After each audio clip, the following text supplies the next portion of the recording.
Today's episode of the Bill Simmons podcast is brought to you by SeatGeek, our presenting sponsor, as well as our favorite app for buying and selling tickets for sports and music. Go to SeatGeek.com/BS to learn how to buy and sell on SeatGeek. And don't forget to download the free SeatGeek app. Enter promo code BS, and SeatGeek will send you $20 once you've made your first purchase. Today's episode is also brought to you by Simply Safe.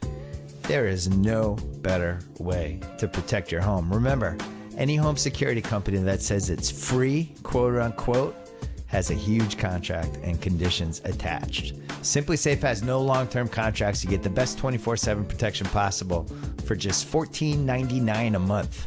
It's the only security I trust. Visit simplysafebill.com and you get my 10% off discount. Simplysafebill.com. Let's go. Yeah. All right, here he is, coming off a career year. I think you were great this year. I never suck up to the guests unless I actually genuinely mean it. I really thought you guys were amazing. This is Al Michaels, by the way, but you and Collinsworth, it was so good to the point that I was just disappointed when there were big games that you guys weren't involved with.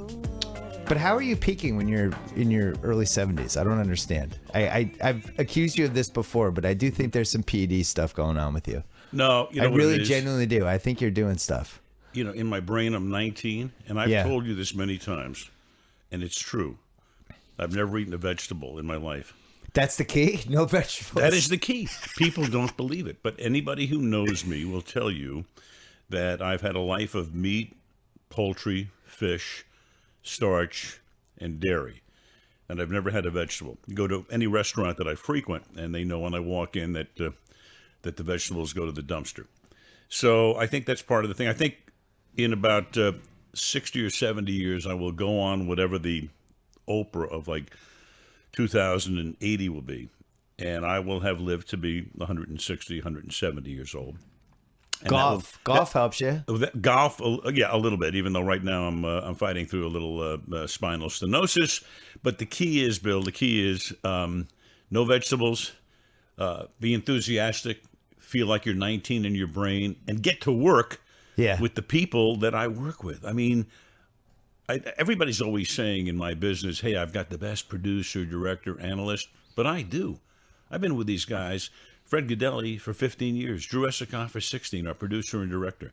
Chris Collinsworth, how lucky am I? I had John Madden for 7 years, and then when John retired, I got Chris. I mean, that's DiMaggio retires, and you get Mantle. How often does that happen? But I mean, BASEketball will be your legacy ultimately, but you'll have the other stuff too. And Bob Marathon, Costas. I assume. Of Bob course. Costas. Yeah, BASEketball was so bad. It's one of those things that in life, sometimes things are so bad they're good. So, I mean, it was so horrible. And when the movie came out, I was embarrassed. But now I'll see it once in a while on cable, and I'll laugh like crazy, as if I'm in the third person watching all this nonsense that Bob Costas and I were forced to do that day. But you have the trump card over Costas for life because you got paid more than he did, and you always get to brag about that. And then what did he find out the last second that you were making more? No. I found out. Oh, you found out. Remember, so and then people, it's in my book, and, you know, I go on to Amazon once in a while, and I'll read the review, and somebody says, "Oh, what's wrong with Michaels? You know, he's bitching about making $10,000 or $15,000." I want to tell them, folks, this is not what I made. This was what the studio lied to me about. Right. They said that every announcer in BASEketball, and you had, I think, Dan Patrick was in it, and Jim Lampley. So they told you figures for the people. They said it's a what they call favored nations, most favored nations. So if you want to be in the movie, here's what we're paying each of the announcers. We're paying them $10,000. So I looked at the script. I was a little nervous about it. I really didn't want to do it. Costas called me up and he said, "I'm doing it. Why don't you do it?" So I'm figuring, all right, so Bob's going to do it. And he and I, at that time, I'm at ABC. He's at NBC. We were good buddies, and we thought we'd have a lot of fun with it. Because the guys, you know, who did Airplane and Major League and all of that were part of the movie. So I decided to do it. And then they gave me an extra $5,000 because they had to fly everybody else in, but I lived here. All right, so I got the same 10 plus, 5 for expenses. So Costas and I were on the set, and we're thinking to ourselves, toward the end of the day, oh boy, this could be a career ender. And then Bob says to me, well, at least it's a good payday. And I said, excuse me? Yeah. And then Bob realizes he's probably said something he shouldn't. So we flip a coin. And the loser has to tell the winner what he's getting. So I lose. But the winner then has to come up right. and the loser has to come up and then say what he's getting. So I say I got 10 plus 5, 15,000. Bob goes, I got 50. I went, excuse me? 50. So he has the was trump card. The studio lied to us. And this was what the whole thing was about.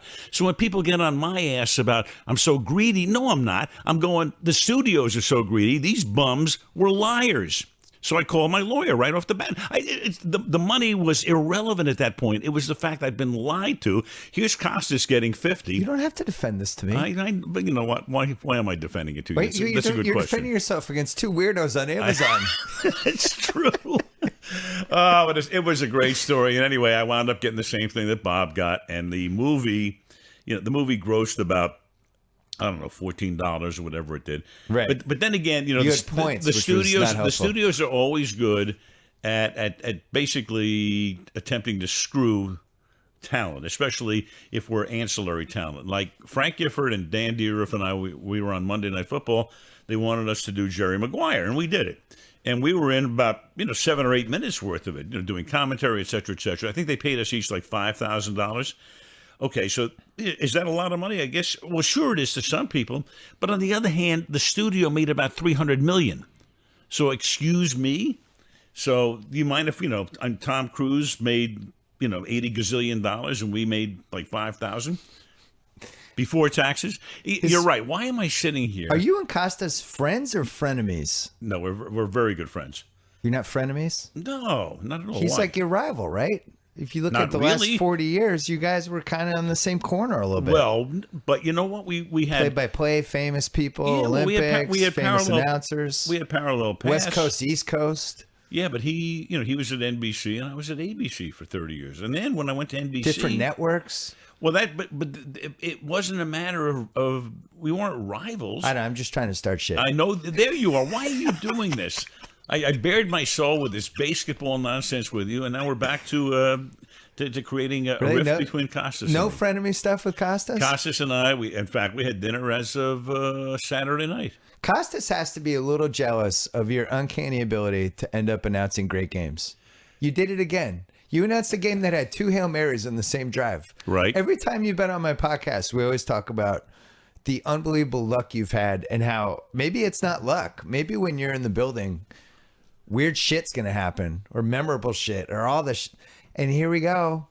This last one, 2 Hail Marys in the same drive by a team that had already won a game on a Hail Mary. Well, I guess, in all of these years, and I've done the number 1 game in the NFL now for the last 30 years, which is like unbelievable.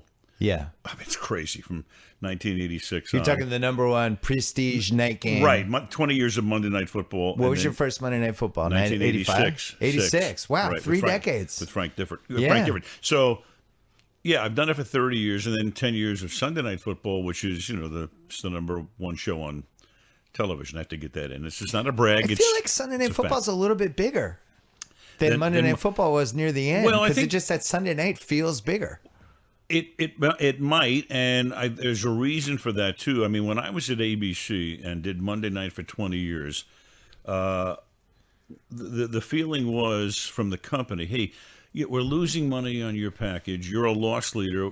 You're just there so that we can promote our other shows. Yeah, and you had like business affairs guys trying to put us in hotels that we didn't want to stay in to save $28 on a gazillion-dollar package. So that doesn't sound like Disney. Well, this was pre-Disney. This is pre-Disney. This was Cap pre-Disney. Cities? Well, this was even the old ABC when Capital Cities came in, but it wasn't. Capital Cities was pretty good, I got to say. Okay. They ran a good ship, but it's always some business affairs guy who wants to be a hero. Yeah. And I just saved $38 on somebody's per diem. Yeah. So that was kind of the feeling. At ABC, we never felt exalted in any way. It was like, hey, you guys are out there, go do your job, and you're there as a vehicle to promote everything else on the network. Trust me, it hasn't changed at ABC. Well, I might know a couple people who work there.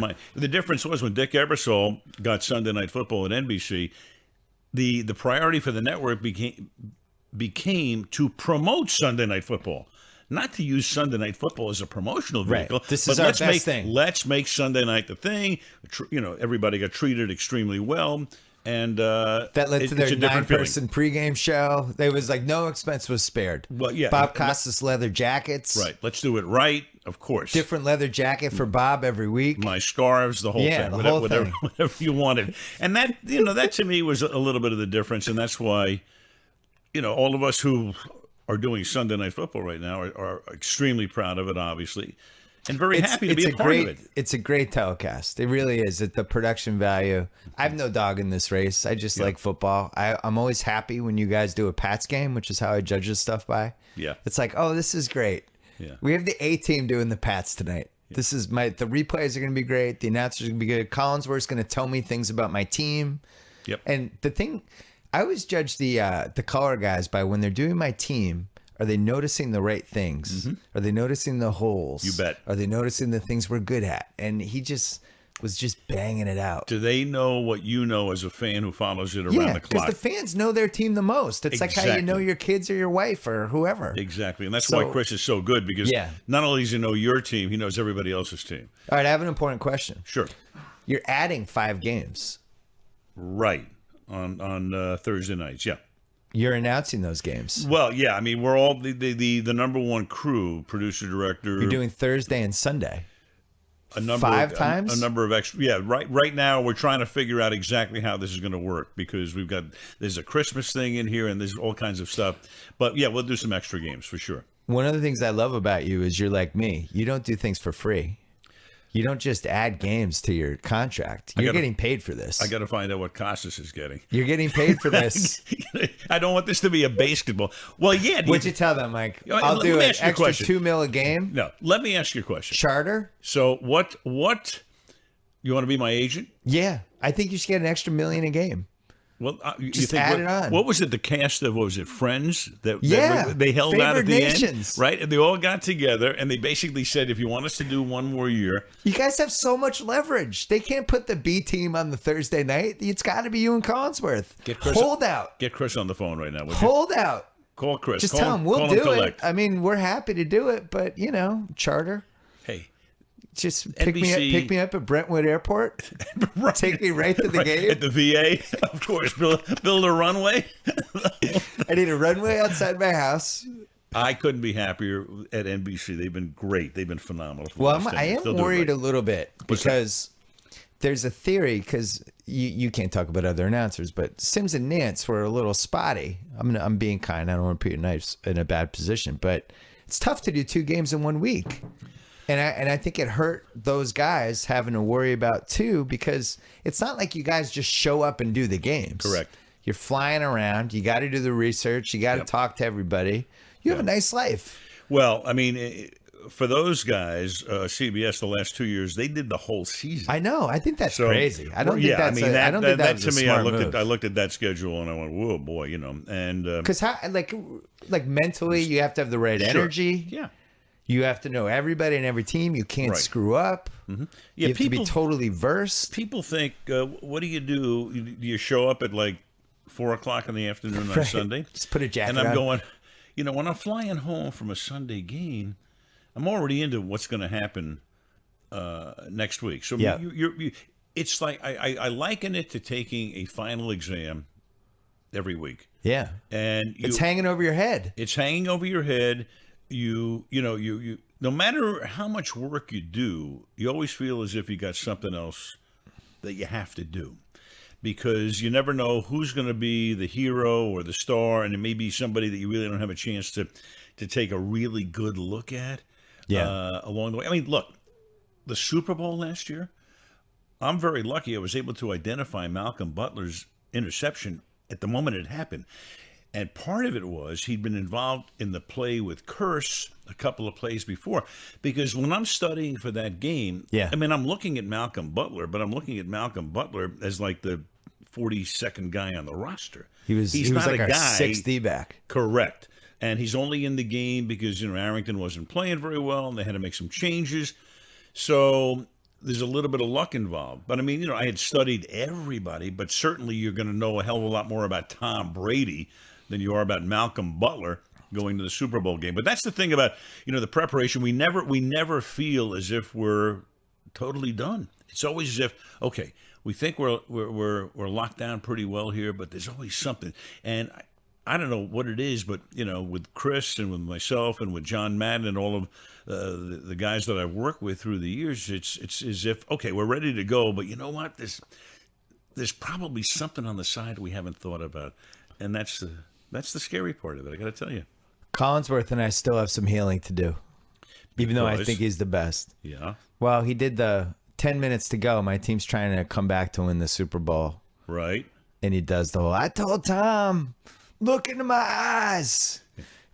And it's like, and now it turns out this was this totally contrived story that was completely misreported. The Patriots got railroaded. You should care. Bob Kraft is your friend. We lost our first round pick. We can't draft a lineman. Collinsworth, we're driving to win the Super Bowl. He's talking about how he wanted Tom Brady to look into his eyes.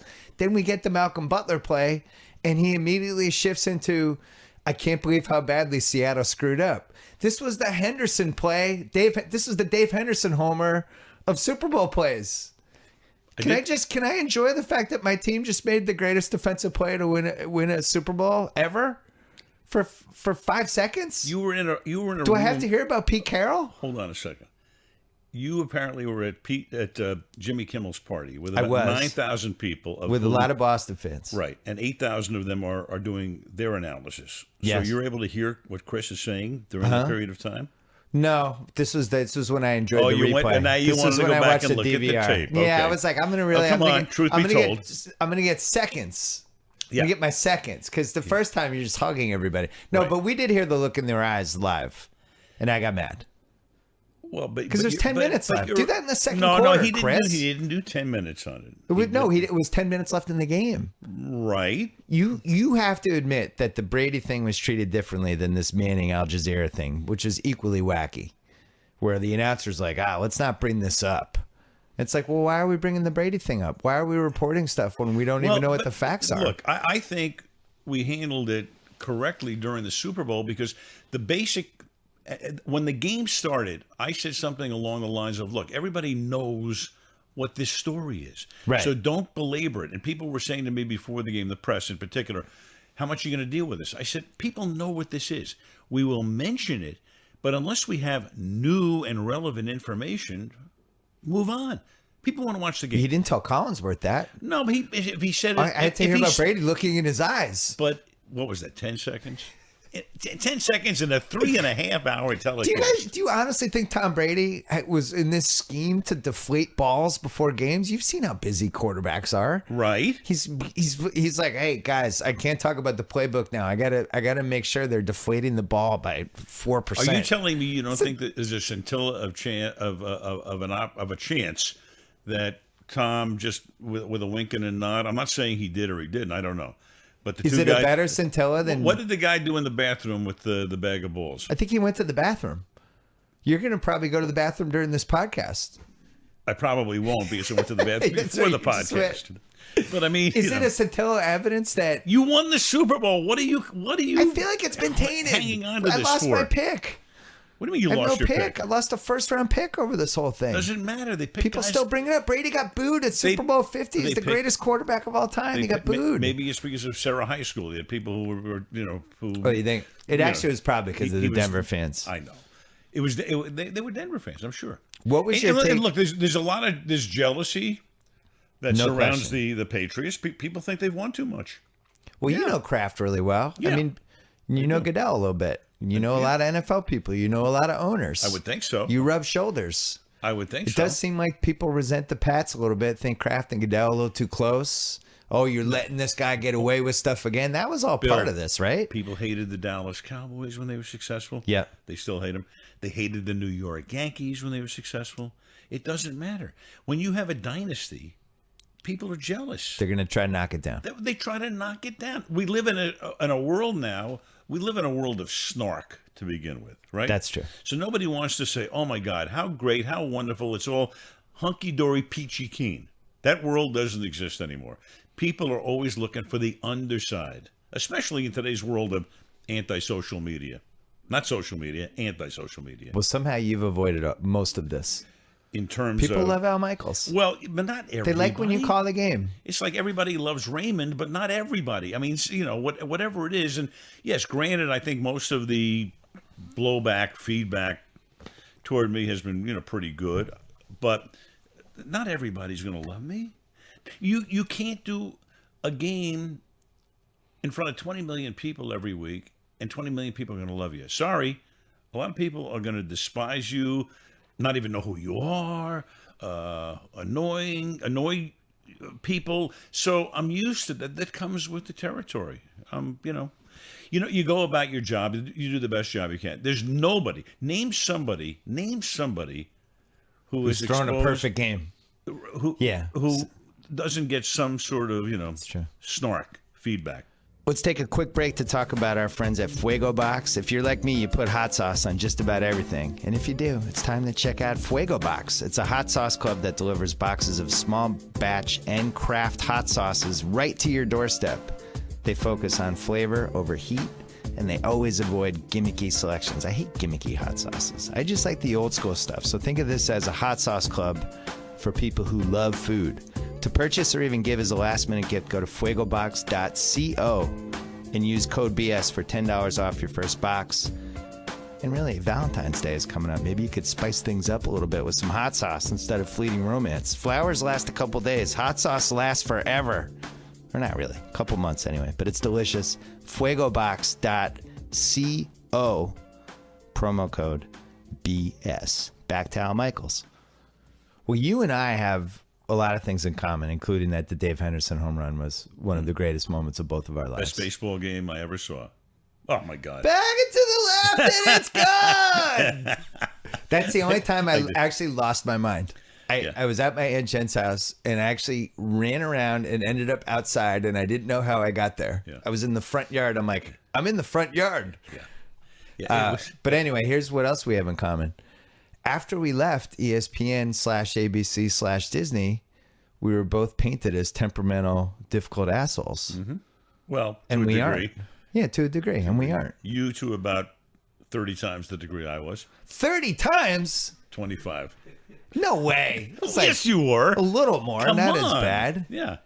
I don't think we're difficult. I kind of slid out the door, I don't think we're difficult. Yeah, but they do. They do the same thing to Dan Patrick, too. It's like, he's a pain in the ass. Right. Somebody leaves, and it's like, this guy's a the word gets pain in around, the ass. Thank God we got rid of him. Right. Yeah. Right. And meanwhile, Dan Patrick's doing well. You're doing well. Correct. I'm doing well. Rich Eisen. Rich Eisen's doing well. Guy, a lot of people end up doing well. Right.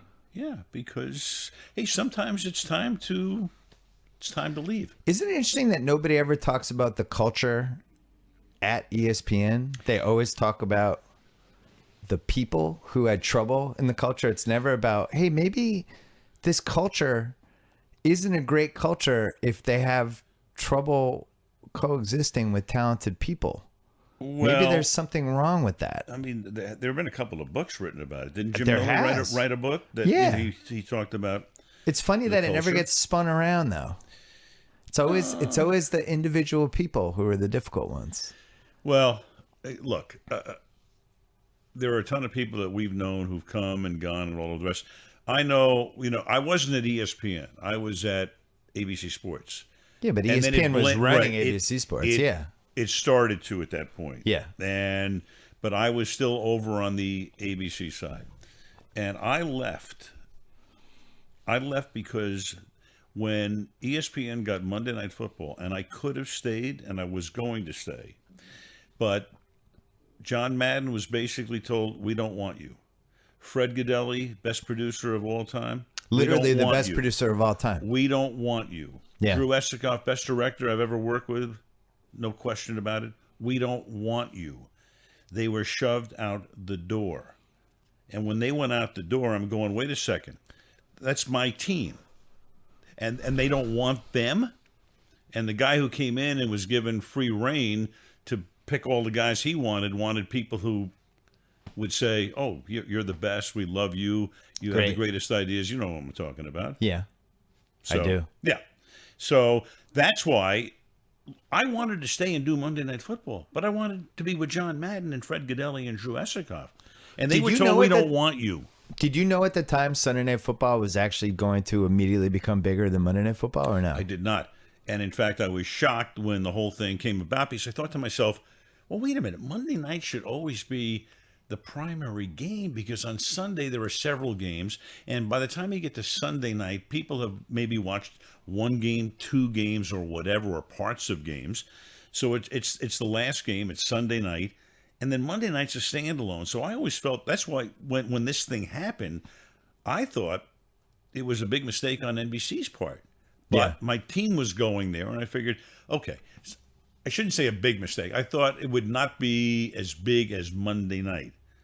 Little did I realize that the league wanted Sunday night to be the big night, and they've helped to make it that way because you look at the schedule, all the great games, most of the great games, are on Sunday Night Football. And it's an incredible fork in the road moment because, and you wrote about it a little bit in your book, right? But Disney had a chance to get Sunday Night Football and Monday Night Football together. That's correct. And I think the price was like $1.5 billion combined for both. Correct. They could have wiped it out. And they didn't do it because they thought it was a high price tag. But more importantly, or almost as important, they had a really good Sunday night lineup. It was like Desperate Housewives, Grey's Anatomy, and they didn't want to mess with the Sunday night lineup when they could have just moved it to Thursday. But if they get the Sunday and the Monday night, it's game over. And I don't know what happens to NBC. I'm sure NBC would have been kind of fine, but the Sunday Night Football has been probably their biggest asset.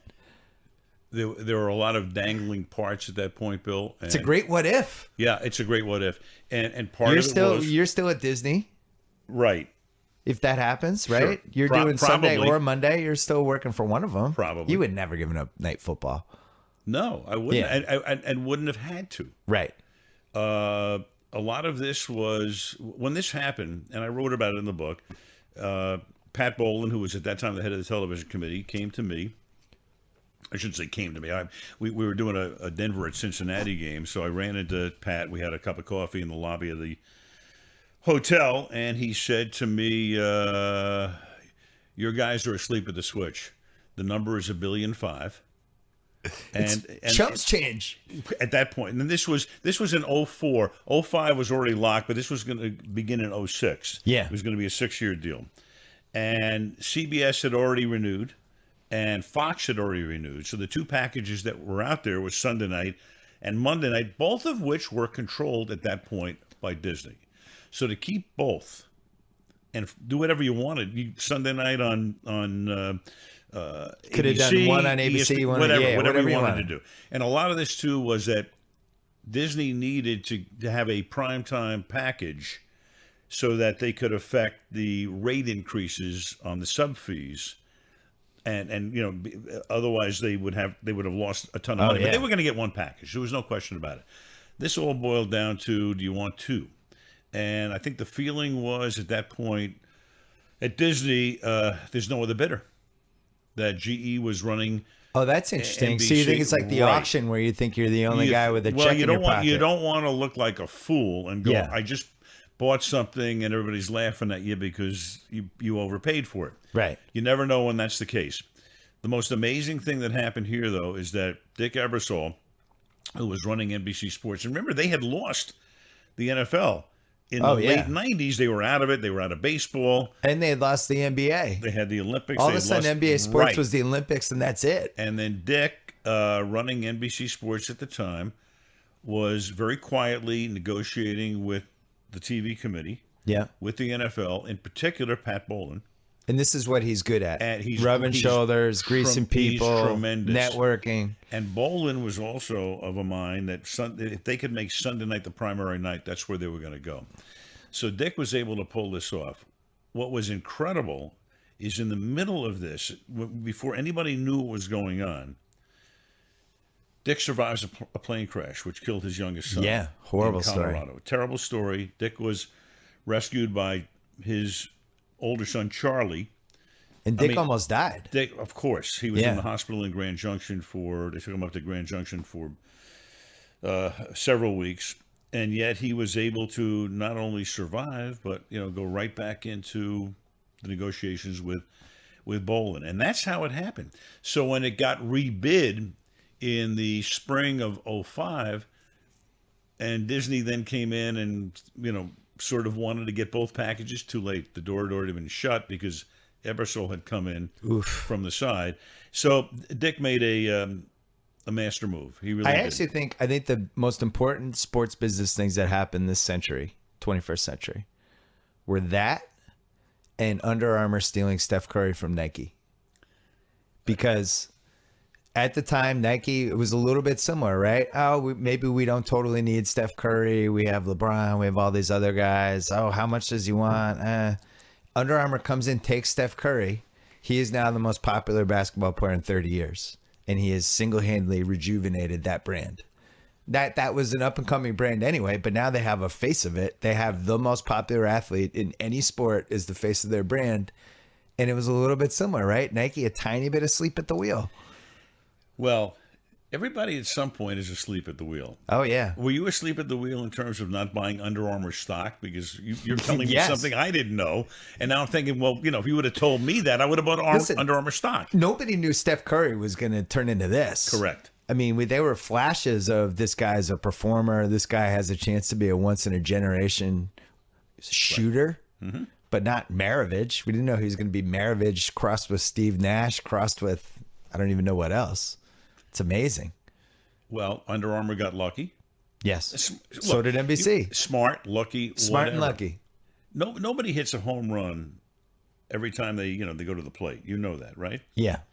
But you want to hit, 730 or something like that. Then you're doing pretty well. You've been involved in a couple ones where, like the Dennis Miller thing, I thought was really smart when they did it, and and then it happened and it repeated itself with Tony.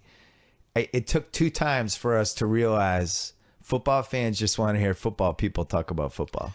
Well, and we kind of it had to be proven out. I still think Tony might have had a different chance with a different type of crew, but fundamentally it's too hard. Football means too much to people. Well, it does. And I mean, you take Dennis Miller, you take Tony Kornheiser. They have great takes on things. They do. But sometimes the takes don't work in the middle of between 2nd and 8 and 3rd and 4. Right. And that's the problem. So with Dennis Miller, and I had a lot of fun working with Dennis for 2 years. And you enjoyed that 2 years. Don Ohlmeyer brought him in. The show needed to be revamped at that point. It was kind of leaking a little bit. And Don came in. Don is the bull in the china shop, and he got a lot of stuff done. Move business affairs off to the side. Don't bother me, the whole thing. Don can be unbelievably off-putting. But, so Don helped to clean up the show. And Don felt to make the show relevant again, what he needed to do is go outside the box, bring in somebody like Dennis Miller. So Dennis Miller comes in, and when you watch Dennis Miller do a show, a concert, or he goes on the road with Bill O'Reilly, or he's on Bill O'Reilly's show on Fox, you see Dennis, you see the facial expressions, you see him roll his eyes, you see him look confused. If you are doing in a 3-man booth a football game, the camera is not on you. Yeah. So a lot of the things that Dennis would say that would be hysterically funny if you could see him, all you heard him, and then you'd go, what? You got the crowd going, you got the game going on, people are watching, the action, and Dennis is saying something maybe hysterical, but people are going, what? Or be quiet. I don't want to hear you, or shut up. So that's the difference. If you had a camera trained on Dennis, it would have been funny, but you can't do that in the middle of a game.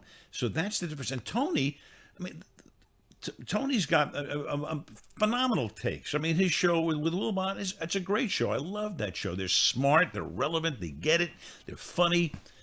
But in the middle of a game, people want to watch the game. If Tony was with you in Collinsworth, though, I don't think, no. It would have been an interesting science experiment. I don't even know if that works. And you love Tony. You just played golf with him this weekend, sources told me. He's great. I love him, but remember, the game is the thing. People want to watch the game. Look, you're talking about Collinsworth, talking about Tom Brady before, and you're saying Right. he didn't like. So if Chris digressed for a second, it's the same thing as what Dennis would do. Totally. Or Tony, they're not doing the game itself; they're digressing, and that bothers It people. only works in baseball. Baseball is the one that I think a third guy correct, can work. because baseball, you've got It's a boring. pitch, 4 hours. right? And Please digress. You have 25 seconds between pitches. Yeah. So you have a ton of time. You can weave stories. Football is fascinating. It's so great on television because you have a 5-second burst, and then maybe have 25 seconds of no live action, but then you make the action because of all the phenomenal replays. When you also have, in the last 10 years, you have HD and widescreen, which has been phenomenal. Tremendous. You have everybody stole the original XFL camera behind the line of scrimmage. Thank you, Vince Tremendous. McMahon. That was great. Tremendous. Now you have the camera on the pylons. How Everywhere. great is that? Everywhere. The NBC it where you Sure. did that guy, did he get across the line or not? You got Right. third down markers. It's just more fun to watch football. Fantastic. Somebody had like there was a YouTube clip or something of it. It was Super Bowl. It was the Jackie Smith Super Bowl. Right. And you just forget we didn't have any of that stuff. Stallworth caught a TD, he was out of bounds. Yeah. You know, it's like no replay. That nowadays if that happened, that's not a touchdown, but just in general. You and I have had this conversation. You take the four major North American sports. Football. I would suggest that as an in-person experience, I'd rank it fourth. No question. I'd put hockey first. Baseball and basketball are similar. Oh, yeah. And then football. I'm worried if you're about sitting quick. on the 10-yard line in the upper deck and it's 19 degrees and you have all these commercial breaks, I'm going, what are you even there for? Boring. If you're sitting at home watching the game on television, oh my God, how phenomenal. Hockey is the reverse. And you and I both love hockey. And we were there when the Kings won the Stanley Cup. There's nothing like live hockey. There's nothing like live. If you're in the building during the Stanley Cup playoffs, Live playoff is hockey, the you should greatest. say. I mean, you're dying 1,000 deaths. Your Yeah. team almost scores. Oh, the other team almost. Oh, you're back and forth. I mean, by the time you're out of there, you're exhausted.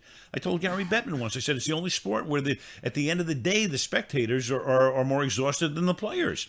I mean, they run you through the ringer. But on television, it's probably it's number 4. I'm glad you brought this up because LA is getting a football stadium finally. Right. I'm against new football stadiums. I don't think America needs them. This one's is being one privately case. built, though. This Why is not? one case where we need it. It's It makes being- sense. I like everything about it. We don't have to pay for it. Right. We're gonna have Olympics there and Super Bowls and the Combine and Right. all this stuff, and I think it's great. And I feel bad for the people of St. Louis, but just logically, it makes much more sense for a football stadium, a new one, to be in LA with all the things that are going on in LA: soccer, World Cups, concerts. Agreed. We need it. It's in a nice place. NFL Network studios are going to be there. It's like, I always thought it was going to be Inglewood. It always made the most sense. It did. And then when I heard that Kroenke was throwing out the NFL Network and we can do this and I'll take this off your hand, I knew all those rich guys were they're smart. They always do what's best for the bottom line, and it was the best bid. Inglewood was always the best site to begin with. So Rams, you were here when the LA Rams were here. Yes, I was. It seems like there's a lot of older Rams fans, and there is a tiny bit more of a tradition than maybe we think, because you have Dickerson, you have the Ferragamo Super Bowl, Sure. you have the old school unis. What else do you have? Anything? Well, The Youngbloods. you and I may have talked about this. I forgot. I don't think we did. I've told this story a few times. When I moved out here and I was a kid, I was Mid-70s? in junior high school. Oh, yeah. Try 1958. Okay. Okay. I move out here. I'm in junior high school, and I moved out here on October 23rd, 1958. And my brother and I, now we're transported 3,000 miles. I'd never been west of New Jersey. Right. And here we're dumped in LA, and we're morose to an extent, but I'd grown up in Brooklyn, so now I'm going to be back with the Dodgers. That was great. And a week and a half after we moved here on November 2nd, 1958, my father took my brother and me to the LA Coliseum. The Rams were playing the Chicago Bears. You can look this up. Beautiful day. We have good seats. The attendance that day, 100,000, 470. This is before the NFL is the NFL. This is before the Colts-Giants game. which really, the overtime game, which took place later that year. 100,470. Phenomenal game. Rams won 41-35. Jaguar John Arnett had a tremendous day. Sid Gillman's coaching the Rams. This was amazing. So you're going to tell me, here we are a half a century later, and Southern California has maybe 100% more people than it did then. Yeah. You can't sell 65,000 seats. You can sell them in 10 minutes. Oh, no question. Yeah. And So- in worst case scenario, there's so many transplants here. It'll just be a place where the road team has Sure. 70% of the fans. I mean, think of the NFL compared to what it was then. So You're you're going noticing- to tell me you can draw 100,000 people in 1958? And people, all these Eastern writers for years. Oh, all they do out there is they surf and they go to the beach. And I'm like, what? I mean, Right. You can't find 65,000 people who want to go to football games. The people I've talked to are very excited that the NFL's coming back, and people of a certain age are very excited that the Rams are coming back. You're going to have a big blue-collar population that's much bigger than people think, I think, about the LA and the extended areas. And you're also going to have a lot of rich people jockeying for the suites, the best seats, Sure. all that stuff. There's no question it's going to work. My question is, could two teams work?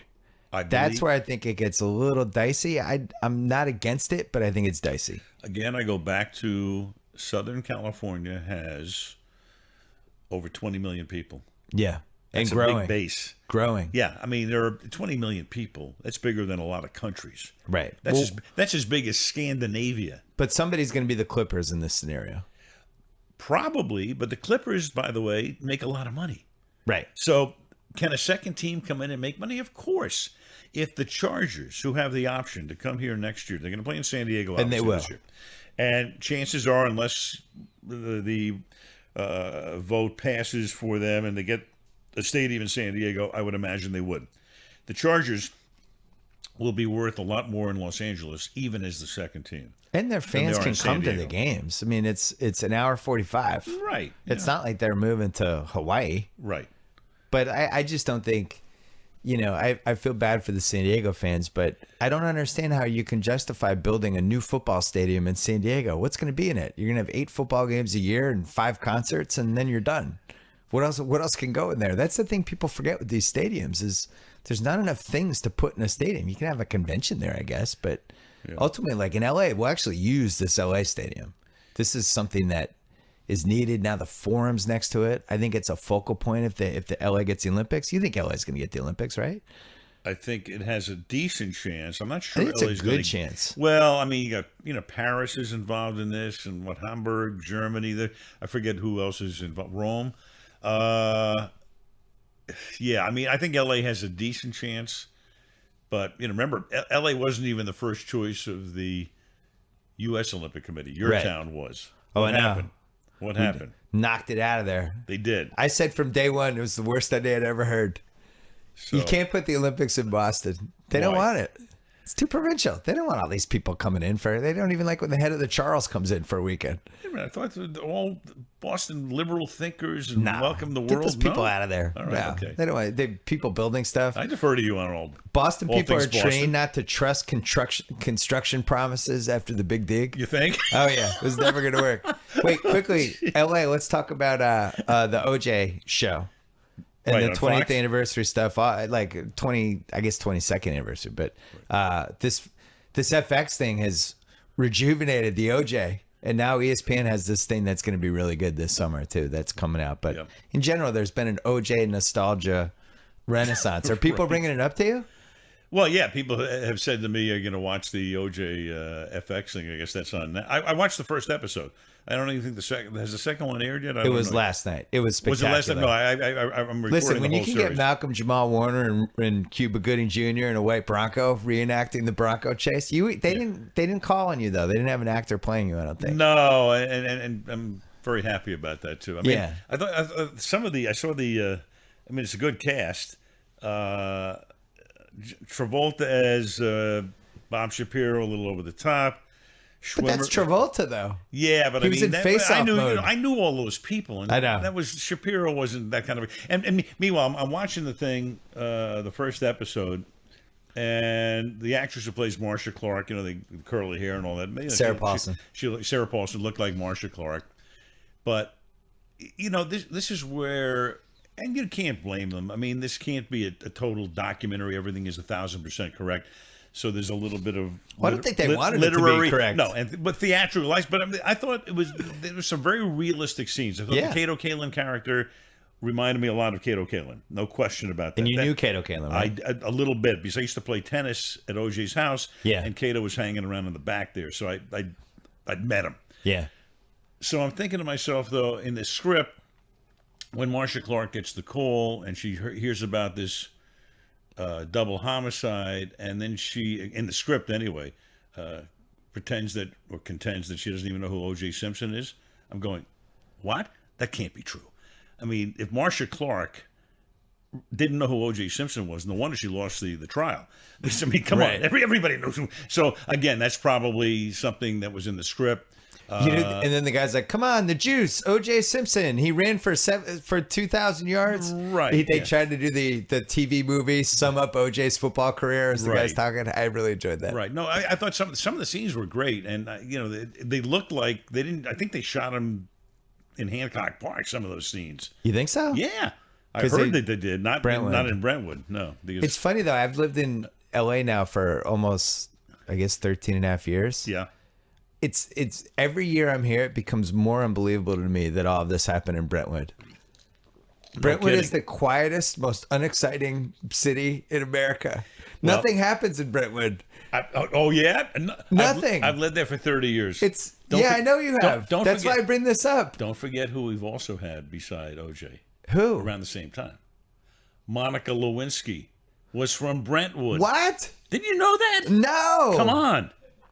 That blows my mind. There you go. Bad choice of words. So don't talk about the late great quiet Brentwood, right? Because we've had our share of stuff. It's just amazing. Like, even there's a scene in the first movie where this woman who was driving in Brentwood got cut off by somebody that she thought was OJ Simpson, and she's like, and he cut me off and he yelled at me, and I'm like, that was like the second craziest thing that's ever happened in the history of Brentwood. This OJ cutting off this lady, because even that doesn't happen. By the way, in I'd never heard that. She's going to the soup plantation. Yeah, that's at 10:45 at night. Yeah, I mean, I guess it's Jeffrey Toobin's book. There's a lot of stuff in there. I knew a lot about a lot because I know all the people, and I'm living in the middle of this whole thing. But there are some things I didn't know. And when I saw that, I said, "Did that really?" I never heard that. Unbelievable time for gossip and dinner party chatter and all that stuff, right? The next 2 years. What'd you hear? Everybody knew somebody. It's all anybody wanted to talk about. Yeah. And it was, what was surreal is living in the middle of the scene of what was then the crime of the century. Yeah. In terms of getting airtime and publicity and all of that. Helicopters. It probably was the crime of the century. Did it hurt the Brentwood, like, I don't know, the appeal of living in Brentwood at all, or did it help it? Look, everything has a shelf life. So for a number of months, people would want to go by Bundy and look at the scene and go by Rockingham and see where OJ lived, blah, blah, blah, blah, blah. Go by Mezzaluna, the restaurant, which is long gone on Mezzaluna's gone. I was going to ask you about that. That's long. But and then when OJ was acquitted, then you had a few more people out there. But right now, what they've done, I mean, if you drove by the Bundy site, they've changed it around, and you wouldn't even know where to look if you didn't know where it was. You act like I haven't done this. You act like I haven't done this with Google and tried to actually find the house. Every I did, like, the first year I was here. Of course. And it was gone. And we're like, where is it? That was part of the tour. You had to see. Everybody who came out here, this was the one thing they had to see. You had to. Where was the murder? Where did OJ live? Yeah. Right. It was. But that's, I guess you get a few people who go by now, but it's been 2 decades. We interrupt this interview with BS Podcast Hall of Famer Al Michaels to talk about SoFi. It's a new kind of company that's sending shockwaves, the good kind, through the financial world. SoFi decided that banks aren't going to fix banking, so they brought some Silicon Valley smarts to the table. Oh, yeah. Unlike the big banks, SoFi is designed for the 21st century. They're progressive. They're nimble. They are innovative. They don't judge their numbers based on a FICO score. Instead, they look at their potential, and if they show promise, they'll back them for life. For life! And I don't totally know if it's FICO or FICO, but I think it's FICO. Anyway, because SoFi is not a bank, they can provide services and rates that the banks cannot. It's just too bad they didn't back my Super Bowl picks, because I have nailed 4 straight years of Super Bowl picks. I have proven my potential And my promise, and now you can do the same with SoFi. If you're looking for a financial partner designed for the 21st century, visit SoFi.com and discover why banks are not the future of banking anymore. Terms and conditions apply again. That is SoFi.com. All right, we're trying something. I want to do a speed round with you. I did this with Obama. It was really fun. Oh, my God. So you got to keep your answers short because we're going to rip through these. Right, okay. You're name dropping already, right? You did Obama, so now you got me. That was a good name drop, wasn't it? That was a fantastic name drop. Yeah, Barack and I did this once. Did you call him Barack? Barack. Yeah, call him Barack now. Okay. Go. Your dream double date. Dream double date? Yeah, best double date. Your wife says, we have a double date with blank, and you're the most excited. You're like, oh, Saturday night, this is great. Putin and his wife. Putin and his wife? I'm sitting here You're going, ducking this. Let me think. Hold on a second. Putin actually would be pretty good. This is like the half I'd like speed to know what the hell round. he's thinking about here. Oh, Bad God. start. I'm so bad. Hold All on right, a second. let me, I'll do another one. This will be easier. Go ahead. Your dream golf foursome. My dream golf foursome? Yeah, you can invite any other 3 people. You know who I've played golf with twice? I've been lucky enough to play with Bush 43. Okay. He is great. A great hang. Okay, so Bush 43. Who else? Who's your other 2? He's in there. Kornheiser? Kornheiser.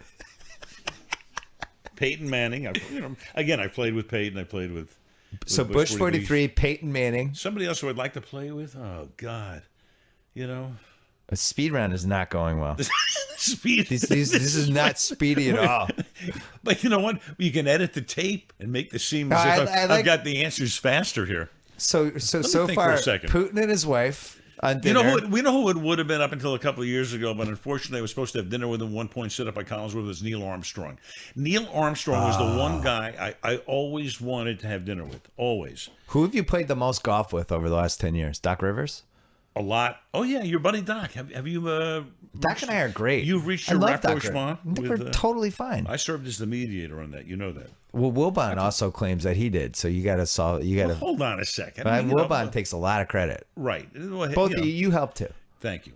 Best golf course you ever played? I've got my Holy Trinity. Yeah. You ready? Augusta, because it's Augusta. Yeah. Cypress Point, which is on the shore up by Pebble Beach, and Royal County Down in Northern Ireland. Speed round is becoming speedy now. It's becoming pretty good. That's my Holy Trinity of course. Is not doing the Masters your biggest broadcasting regret? No, because I've rarely done golf, and I'd rather watch it. Golf is not something I ever aspired to announce. It's a different animal. What's your biggest broadcasting regret? Thing you didn't get to do? I've gotten to do everything. I would say if I have a small regret, it's that baseball, which I loved to do, went away too early. We lost. I did the 14 years of Monday Night Baseball on ABC. Right. 14. I've done 8 World Series. Did you do Chambus's walk off when the fans rushed the field? I had the other series. You did. Right. No, that's too bad. That was a great one. Oh, it was fantastic. You did Dankinger, though. You did Hendu. I did Dankinger. I had the 85 World Series. I had the earthquake in 89. Yeah. I had, we split it with NBC in 95. Cleveland, Atlanta. I mean, for a guy who's done 8 World Series, I feel like somebody else did it. It's some other life. Yeah. And when we lost it, I loved baseball. So you miss baseball, though? Bill, I did miss it. I don't now. I mean, it's been so long. I don't miss it now. It's too boring. Well, I loved doing it. I enjoyed doing it. I built my career around baseball. So that would be my only regret. Do a Collinsworth imitation. I had to look into Tom Brady's eyes. Oh, come on. Here's my other regret. I didn't do one more year of the NBA just to piss you off a little bit more. You were getting better. I was getting better. I was so impressed. You were improving. I was in. I just wanted the funny thing is when I did the NBA, you didn't want to do it. No. That was always my issue. You didn't want to do it. I know you didn't want to do it. You got talked into it. Hold on. You didn't care. No, I wanted to do it once I got into it because it was fun. I had a blast doing it, but I didn't have the confidence that I had in baseball and football. So it took me a while to get up to speed.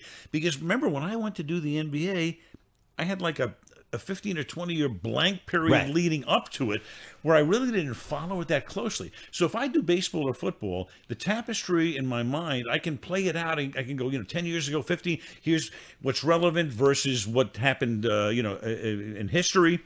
In the NBA, I'm going, whoa. I had this big. It's like amnesia blank. almost. Yeah. So Is there an announcer that you're a tiny bit jealous of?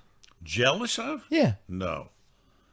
Okay. Why? All I right. mean, This is a speed round. You don't have to answer. I know I'm the luckiest guy in the world. I've lived out every dream I could possibly have had in this business. Best looking celebrity who ever hit on you. Really? You've been married since 1966. I think your wife would. Correct. I don't want to say Angie Dickinson, but she was very nice to me on a Angie plane about Dickinson. 25 years ago. She was wasn't fantastic. hitting on me. Policewoman. Well, I know. She was very but friendly. She was very friendly, and she liked horse racing, and I was sitting next door on a plane. So you felt like She in didn't another hit on me. lifetime you might have had a chance. Yeah. Policewoman was incredible. One of She my was first great. She crushes was great. as a little kid. There you go. Yeah. And I want this to be, some You're doing website's great. going to have Angie Dickinson hit No, on you're Michael. doing great. It didn't happen. The She was- fans love speed round. No, I know it. I know, but I want to have it. I want context in the speed round. One quarterback ever, 3-minute drill, you're down 4. You get 3:02 on the clock. You got to go 80 yards. You have to pick one QB. Your life's on the line. Montana. I think that might be He's mine done it. too. As much as I love Brady, Oh yeah, I mean you it's can Montana or name, Brady, you right? Name a bunch of guys. Brady's second. Brady 1B. Well, what about Peyton? No, you don't. You're a outta Boston here. guy. Get I outta get here, it. Peyton. How many guys do I have to name here? Just stop it. Best looking celebrity you ever saw in person. Best looking celebrity. Best looking one. The one where you're like, wow, unbelievable. Sophia Loren, Sophia Loren. and not that many years ago. Looks great now. She's like No 80. kidding. She looks fantastic. No kidding. I saw her maybe 20 years ago. Best Super Bowl location. Super Bowl can only be one place for the next 50 years. If San Diego had a good stadium, that would be it. That's Okay. perfect. Yeah, because the weather's good. There's nothing is like great. blue skies, sunshine. I would pick Miami, but I wish the Miami Stadium was no, better. not me. Favorite partner you've ever had? Linda Michaels. Oh, good. Such a great answer. What do you want from me? Most embarrassing TV moment you ever had? Most embarrassing. Well, see, you could go. You had all kinds of jobs. Yeah, fortunately, nothing. There was Nothing no bad? horrible moment. Okay. No horror. There were a couple of, there was a moment in time we had Leslie Visser, who was our sideline reporter on Monday night in Jacksonville in the mid '90s, and I was told it was a minute and a half commercial. It turned out to be 30 seconds, and I'm screwing around with, Leslie going back and forth, and I had, a couple. When you guys were on the air? Yeah, I think I said shit. So shit got on the air, but That's so what? embarrassing. That's a good It's answer. sort of embarrassing these days. Who cares? Yeah, I mean it's kind of embarrassing. You once upon a time tested people out for the dating game. That was my first job. That was really your first job. I got out of Because I saw college. that on Wikipedia, and I never believe anything I read on Wikipedia. I worked for Chuck Barris. Okay. So Linda, in fact, not only was I helping to pick the girls who went on dating game, but I just got married at that point. So it all worked out. You have to drive cross country with one of these two people, Chick Hearn or Boomer Esiason. You're so bad. Well, Chick Hearn is dead. So He's alive. In this scenario, he's alive. So wait, Boomer Esiason or Chick Hearn's corpse? No, Chick Hearn's back. You are so bad. Your best Pete Rose story. You were in Cincinnati with him for a couple of years. Yeah. You might have to have one great Pete Rose story. Can I give you two? Sure, please. I mean, there's no end point here. Two. And I talk about them both in my book. Number one, when I'm doing the Reds, the first year we have an off day in spring training, and Pete and I knew we loved horse racing. We love playing gin It's hard and to all of believe that. you connected with so Pete. Pete takes some batting practice in the morning. We get in the car at about 12 o'clock with Bob Hertzl, who was the beat writer for the Cincinnati Enquirer at the time, and we went to Florida Downs, which I think is called Tampa Bay Downs, whatever it is right now. It's in Oldsmar across the water, and we went to a full afternoon of horse racing. Yeah. Then we got in the car and we went down to Derby Lane in St. Petersburg, which is where they had greyhound racing. Okay. So we had a full card of that. We go back into Tampa, where we're staying across the Gandy Bridge, and at the end of the Gandy Bridge, it's about 11 o'clock at night, is a high life fronton. But the high life fronton would have a late double, so we stopped there to bet 2 highlight games. Highlight? Yeah. So we did a full pre-highlight scandal, late 70s. Remember that? Giant highlight scandal. Well, yeah. So we who cared? It was yeah. We had a pari-mutuel window, so we did that. So we had a full day of horse racing, an evening of greyhound racing, and then 2 highlight games. The other one, and that was a mellow night for Pete Rose from a gambling standpoint. It was just another night. Yeah. But look, Pete had gotten his work in that day, so then he needed to get his gambling Jones in. Okay. The other one would be in the 1973 National League Championship Series. Mets. The Reds and the Mets. The Reds, a phenomenal team, heavily favored to win. The Mets had won 82 games that year. That's all. And that was enough to win the National League East. Yeah. So the Reds win the first game on home runs in the 8th and 9th inning by Rose and bench, beat Tom Seaver, but John Matlack beats the Reds in Game 2. We go to New York for Game 3. I love that you can remember all this. This is the game. Game 3 is the game where Rose tries to break up a double play, barrels into Bud Harrelson, and they get into a fight. Good fight. Which leads to everybody throwing crap out of the stands at Pete in left field. And the peace party goes out there, which includes Yogi Berra. Willie Mays is playing for the Mets at the time. That was sad. Rusty Staub, Tom Seaver. And the game continues, and the Mets win the game. So this is the best of 5. So the Mets, big underdog, is now, they're up 2-1. The Reds have their backs to the wall. The Reds were, we had a tremendous team, great personalities. And the bus rides were always very lively. But we go out to Shea Stadium for the 4th game. Staying at the Roosevelt Hotel in New York. It's a very quiet bus ride. Unlike any ride I'd ever been on with the Reds. But all of a sudden, it's like, oh, man, what's going on? It's a day game.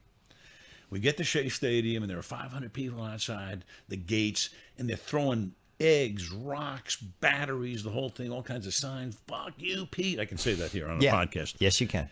And so as we were driving in through the gate, and Pete was sitting there at the front of the bus, he gets up, and he looks back to the team from the front of the bus, and he goes, all right, do or die, do or fucking die, like that. Let's go. So this was the pep talk that Pete gave in the bus.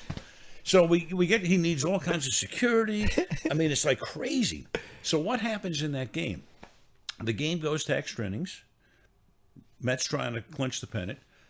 The Reds come up in the top of the 12th inning, and Pete Rose hits a home run off Harry Parker to give the Reds a 2-1 lead. And they win the game, 2-1, as the Reds hold the Mets. So it sends it to a 5th game, which the Mets would eventually win. So I'm on the bus with Pete after the game, and I always used to love to either sit next to him, across from him, because it was like getting a PhD. Yeah. And I said to Pete, can you put into words what you're thinking as, you've hit a home run? And only Rose could come up with something like this. She goes, well, I'm rounding first base, and you can look into our bullpen, and I'm thinking the Mets have Milner and Staub, 2 left-handed hitters, coming up in the bottom of the 12th inning. Sparky better get Tom Hall, a lefty, up in the bullpen. I'm going, really? And you know what? He's not making that up. Right. He's thinking, it's 2-1. That's history. Sparky better get Tom Hall up. Whoa. So in my mind, it's unfortunate because it's sad. It's not tragic. It's sad what happened to Pete.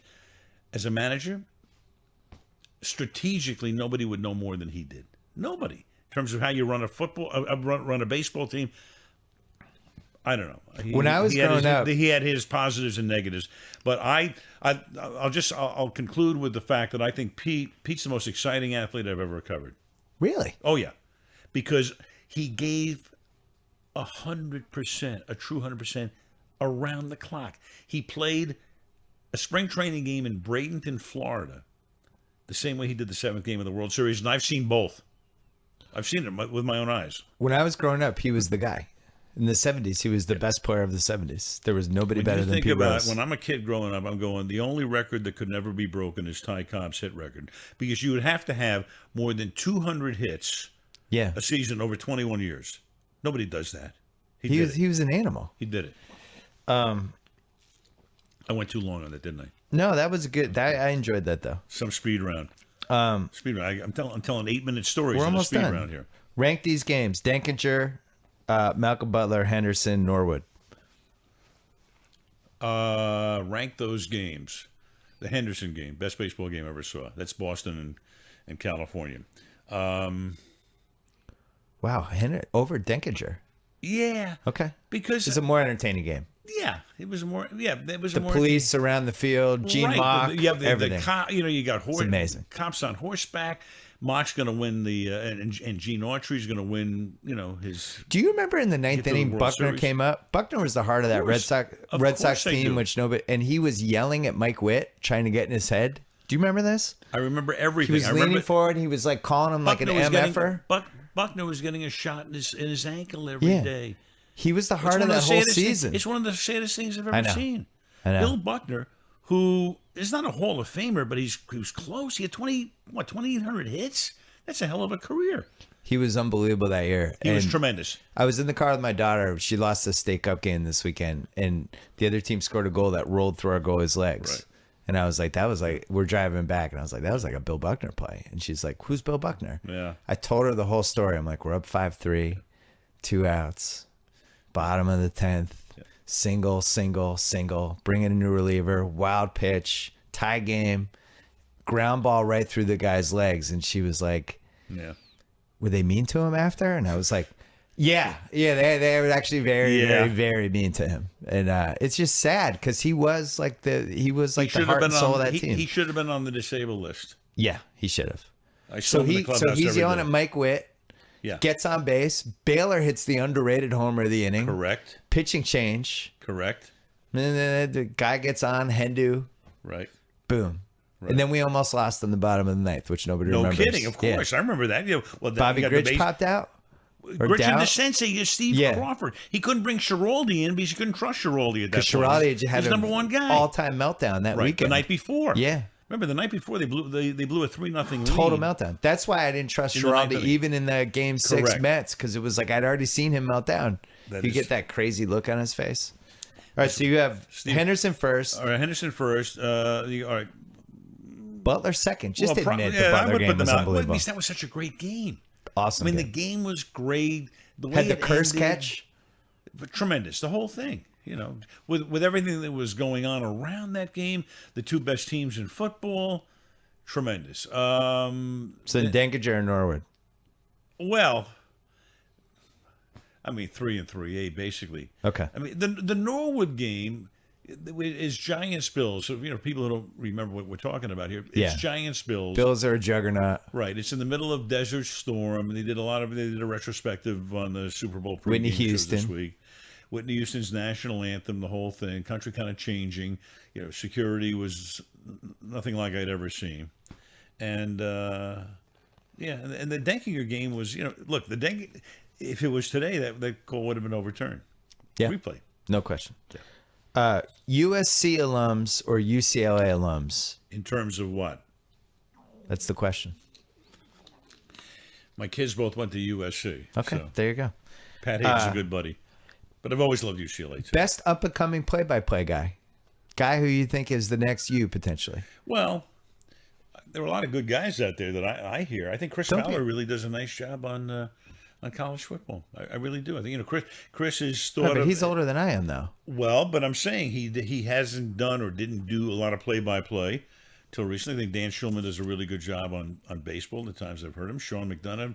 Again, these guys have been around for a while. Kevin Burkhardt, I think, does a really good job. I was going to say Burkhardt's my guy. I think he's the next guy. He does a really good job. You know what I love Burkhardt? There was this rain delay in the playoffs. Yeah. And he had Pete Rose, A-Rod, Frank Thomas, and CJ Nikowski. I forget who the fifth guy was. Yeah. And there was a rain delay, and they had to basically ad-lib for a half hour. Yeah. And that was when I did TV. That was always my favorite because ESPN had to script their shows so carefully. We're just basically rehearsing a play.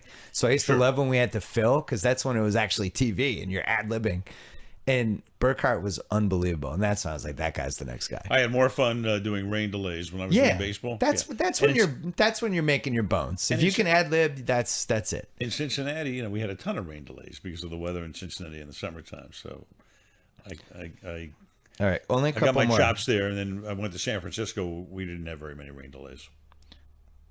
When did you know that OJ did it? How many days after? Well, it took a while for it to be, there was always How many more times did you play tennis with him before you zero. realized? There was a measure of doubt. You didn't know whether he did or he didn't for a while, and then the longer it went on, then you realized, well, and especially Not even in the car chase, you weren't. Oh, he did it by then, or no? I wrote about this in the book. Very few people would understand the human condition better than Howard Bingham, who was Muhammad Ali's photographer. Yeah. Right? An iconic photographer. And somebody who had been around Ali his whole life. And Howard Bingham was a hugely intelligent man. And Bingham was on the plane, sitting across the aisle from OJ that night when OJ got on the flight to Chicago, the red eye with his golf bag, checked at the curb. And I remember seeing an interview with Howard Bingham in which somebody said, "Would you have had any idea?" He said, "Absolutely not." So when I saw that interview, and I thought, if Howard Bingham, and he knew OJ, so apparently they had some conversation on that flight, and he goes, he didn't see anything that would lead him to believe that anything had happened. I'm going, wait a second. How could somebody commit a heinous double murder with blood-curdling screams that nobody heard on Bundy because it was a while before they found the bodies? Yeah. And Howard Bingham says, I didn't see anything different. I'm going, wait a second. So there are a lot of confusing aspects to this. We didn't know all of the facts at that point. People are jumping to all kinds of conclusions. He definitely did it. He couldn't have done it. To me, I'm a guy, I want facts. Everybody can have an opinion. Except with Deflategate. Except for Deflategate. That's the only time you didn't want facts. You didn't want facts for that. You just let Collinsworth go. And I, again, in the book, I talk about when I went to, I was on the list to visit OJ. I was a friend of his. I was a colleague of his. We had worked the Olympics together. Did all the track and field in 1984. And I was a little unnerved when OJ would say, I can't believe they thought I did it. As opposed to, God damn it, I didn't do this. Yeah. And that was... He didn't protest enough for you. Right. I mean, if you didn't do something like that, wouldn't you be banging on the walls? Yeah, you'd be going crazy. You'd be going crazy. Three more. I'm sorry? 3 more speed round questions. 3 more speed rounds? Yeah, we're done. We've done this for about an hour and a half. This is on speed round. Go ahead. What's the second most exciting thing that ever happened in Brentwood? The second most exciting thing? The OJ thing was the most exciting. Right. Well, what's second? But Monica Lewinsky didn't happen in Brentwood, but she was No. from I meant Brentwood. in Brentwood. It has to be in Brentwood. Has to be in Brentwood? In Brentwood. I think you're proving my point. I am. I know why you're asking me this because you know what? We're just kind of a sleepy little hamlet. I know you are. What's the second most? I don't know. The marathon comes through there? Yeah. Who the hell knows? Best fan base for football when you're at the game. The crowd that gets you the most excited to be there. Well, there are 2 stadiums where it's almost a college atmosphere. Number one, Green Bay is special. I mean, you can't compare that to anything else. This is what that area is about. It is the Green Bay Packers. I mean, what other city, could you just say the name of the city and then, of course, Packers. You say Green Bay Packers. So Green Bay's one. Green Bay's one. And I've always loved going into Kansas City because everybody's dressed in red. Yeah. They built a stadium. I mean, the design was laid out in the 60s. They built it in the early 70s. And it still looks pretty darn good. Yeah. No other city that I can think of built a stadium that long ago, and it still looks good. They've refurbished it a little bit, but Arrowhead Stadium has always had a big-time feel for me. The national anthem, home of the Chiefs. I need to go. I still haven't seen the game there. I need Kansas to City, see it. It's cool. It's very cool. I used to love doing baseball there, too. Good baseball stadium. I mean, they were way ahead of their time there by building. They were the first city to build, separate facilities. with a common parking lot for the football and baseball teams. They got it right. They really did. Still, it's a great place to watch a baseball or a football game. They got it right. So Kansas City's fun, especially when the Chiefs are doing well. There's a buzz in that place. What are you going to do for the next 6 months? I'm going to begin to study up for the Olympics. Oh. And the Olympics. To doing Rio. I can't believe you haven't gotten out of that yet. Can you do it from here? Can I do it from here? I'm not going to Rio. I want to go. I'm staying out of there. Come on. That mosquito, I'm out. Bill. When there's killer mosquitoes, I'm out. Bill. I'm out. Every Olympics I've done. There's something scary. The press scares the hell out of people. Well, it worked for me. I'm going to be here. Let me tell you something. So Richard Engel, who's a terrific foreign correspondent for NBC News, he's great. You never know where he is. He's in the middle of Syria. He's in Bangladesh. He's at the North Pole. He's everywhere. So I got to meet Richard in Sochi, Russia, 2 years ago. And Richard comes into my dressing area and he says, let me ask you a question. He says, why are there no people here? I go, why? Because you scared the piss out of them. You scared my wife from coming. You scared Bob Costas' wife. You scared every wife. You scared everybody. I said, you're the one. He said, well, no. I said, Richard, you're the guy. I said, we were going to be under attack. By the way, I never felt safer in my life than I did in Sochi. Why? Because there's nobody there. No, you got the Black Sea. Yeah. I mean, what was terrorists are going to come in on a PT boat? Like what? So, and then it was surrounded by mountains, and most of the events were in one, like Olympic Park, and it was impossible to get in there. Who's going to come in there? So you're the daytime host of the Olympics. Right. And anyway, so let's see, what else was going to happen? Oh, London, don't forget, London turned out to be phenomenal. London was awesome. Phenomenal. That was the best. But you went, right? Best family experience we ever had. Remember what the press set up for you? We're going to have rocket launchers on terrorists apartment in the buildings. subways. We're going to have submarines in the Thames. Come on. And it's always going to be the weather. Remember LA 84? Oh, smog.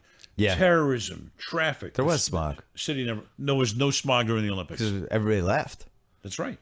Whatever it was. So I mean, don't be afraid to come to Rio. But don't lose Wear a mosquito net. Come to Rio with me. Don't lose sight. I know you're going to start studying for the Olympics, but don't lose sight of the eye on the prize. You and Collinsworth have to go in and do the Friends thing. $1 million a game each. Yep. And then an extra $1 million just out of respect. Well, we can't go $6 million for 5 games. We need an agent. I'm your agent. I'm just telling you, go right in. What percentage do you? What do you want? No, I owe you for the 6 great podcasts you've given me. You go in together. Right. We want $1 million a game each. Yep. And an extra $1 million out of respect. That's what you say, and it's not negotiable. Is this like your HBO deal? Is this what you're? No, I want you guys to be taken care of. Huh? I want you guys to be taken care of. This is a big thing. I'm worried about you doing 2 games in the same week. I don't want you guys to suffer. You had an unbelievable year. We'll survive. Yeah. Trust me. I'm worried about you. Make them pay. I'm worried about you. You're going to be on the HBO show. I want to be. Yeah, you're going to be on. When does this happen? It's this summer. All right. Sometime this summer. It'll be good. So that's what you're doing over the next I want to team you up in an interview with somebody that you would be excited to do an interview. So it'll be me, you, and one other person. Don't tell me now, though. But think about it. Okay. That'll be good. That we can have an awesome conversation. Yeah. That'll be fun. That'd be great. All right. This was fun. Thank you for coming by as always. We've done a bunch of these. Every one of them has been great. Really? I feel like we're 5 for 5 or 6 for 6, whatever. I think we're 5. Although the highlight was when I surprised you with the Hawaii 5-0 footage. That was fabulous. You didn't know that was coming. You were dying. That was the best. I played the young attorney, Dave Bronstein. Dave Bronstein. All right. Where's he these days? Dave Bronstein / Al Michaels. Thank you as always. I want to be on as much as like Cousin Sal. Yeah, absolutely. You can be my gambling expert. Okay. Thank you. Pleasure. All right. Thanks to SoFi for sponsoring today's BS podcast with Al Michaels, one of my favorite people. They are transforming the world of finance and making the big banks lose sleep. Because SoFi isn't a bank, they can help their members in ways the banks cannot. Visit SoFi.com, SoFi.com, and discover why banks are not the future of banking. Terms and conditions apply. Thanks to HBO Now, you don't need cable or a satellite to watch HBO anymore. Download the HBO Now app and start your free 1-month trial today, just in time for Fast 7, which is on HBO Now. Oh, yes. Thanks to SeatGeek, the presenting sponsor of the Bill Simmons podcast, as well as Channel 33. And go to Channel 33 if you want to hear about The Bachelor, you want to hear The Watch with Chris and Andy, all kinds of good stuff over there. Subscribe to it, please. We will be back. We about this bitch. Anytime y'all want to see me again, rewind this track right here, close your eyes, and picture me rolling.